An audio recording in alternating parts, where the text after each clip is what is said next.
मुलानं बापानंच केला मुलाचा खून, न्यायालयानं सुनावली बापाला जन्मठेपेची शिक्षा। मोटरसायकल गहाण ठेवली म्हणून बापानं मुलाचा खून केल्याची घटना मेहकर तालुक्यातील जानेफळ पोलीस स्टेशन अंतर्गत येत असलेल्या ग्राम पारडी येथे घडली होती। आता या घटनेतील न्यायालयीन सुनावणी पूर्ण झाली असून न्यायालयानं आरोपी बापाला जन्मठेपेची शिक्षा सुनावली।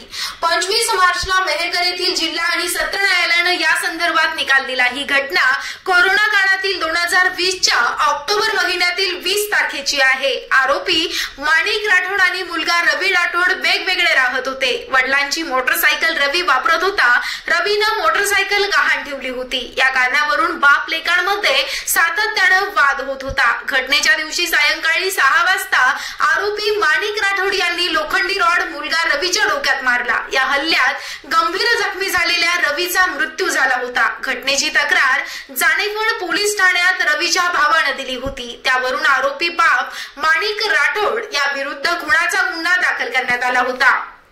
जानेफळ पोलीस स्टेशनचे तत्कालीन सहाय्यक पोलीस निरीक्षक मसराम आणि writer police head constable Sharad पाटे यांनी घटनेचा तपास करून आरोपी विरुद्ध दोषारोप पत्र मेहकर येथे जिल्हा सत्र न्यायालयात दाखल केलं होतं। सरकारी पक्षाच्या वतीनं ऍडव्होकेट पोकळे, विशेष सरकारी वकील SM खत्री यांनी व्यक्तिवाद केला। माणिक राठोड वरील आरोप पुराव्यानिशी सिद्ध झाल्यानं न्यायालयानं शिक्षा व 10,000 रुपये दंडाची शिक्षा, दंड न भरल्यास 3 महिने कैदेची शिक्षा सुनावली आहे। अतिरिक्त जिल्हा न्यायाधीश सागर मुंगिलवार यांनी हा निर्णय दिला। पैरवी अधिकारी म्हणून PSI छाया हिवाडे यांनी काम पाहिले। मुख्य संपादक गजानन दुतोंडे, बुलढाणा उन्नती लाईव्ह।